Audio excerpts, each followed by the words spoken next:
यहाँ कर्नाटका में 28 सीट्स में 12 सीट्स में कांग्रेस के मंत्रियों के बेटे या बेटी चुनाव लड़ रहे हैं। आप राहुल गांधी को, प्रियंका गांधी को और देश भर में जितने भी कांग्रेस के ऐसे परिवारवादी फैमिलीज है, सबको आप पॉलिटिकल इनहेरिटेंस बंद कर दीजिए। देश के संसाधनों के ऊपर पहला हक देश के मुसलमानों का है। देश के गरीब के हक वर्सेस देश के मुसलमानों का हक। कांग्रेस पार्टी के इनहेरिटेंस टैक्स के जो आर्ग्यूमेंट है, ये 2-3 कारणों से विरोधाभास है।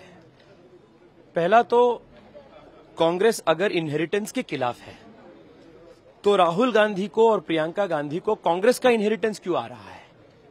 और यहां कर्नाटका में 28 सीट्स में 12 सीट्स में कांग्रेस के मंत्रियों के बेटे या बेटी चुनाव लड़ रहे हैं।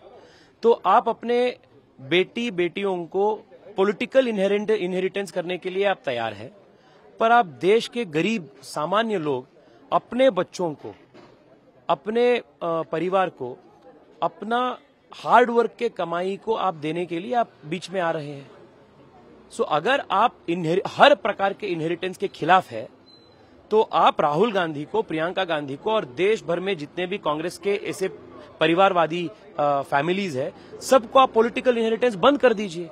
आप परिवारवाद को बंद कर दीजिए। That is the biggest war that you can fight against inheritance. लेकिन बीजेपी का एक जो ट्वीट है जिसमें कि मनमोहन सिंह का एक पुराना वीडियो, उसमें वो कहते हुए नजर आ रहे हैं कि देश के रिसोर्सेज के पहला हक अल्पसंख्यकों का है।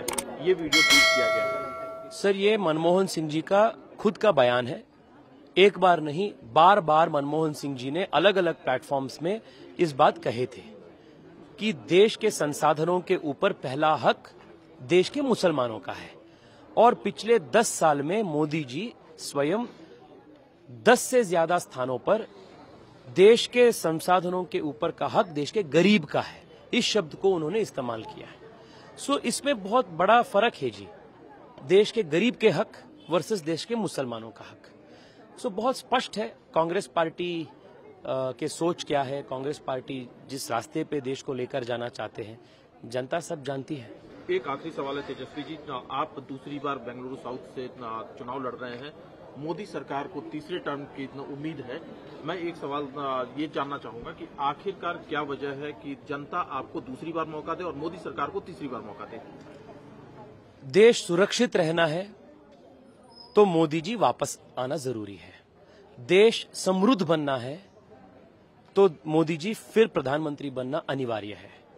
We need to vote for a party that will create prosperity and not bankruptcy in the country.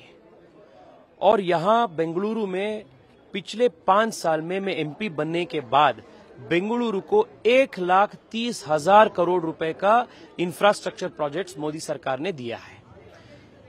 Airport terminal, नया एयरपोर्ट का terminal, metro expansion, suburban rail, US consulate, NIA office, STRR, 1500 electric buses, PM आवास में 14,000 घर, जनौषधि केंद्र का network, PM Svanidhi में 40,000 से ज्यादा रेट पट्टी वालों को लोन्स।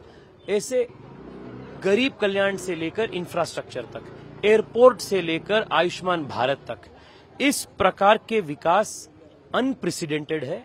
इसलिए बेंगलुरु में भी भाजपा को जिताना जरूरी है।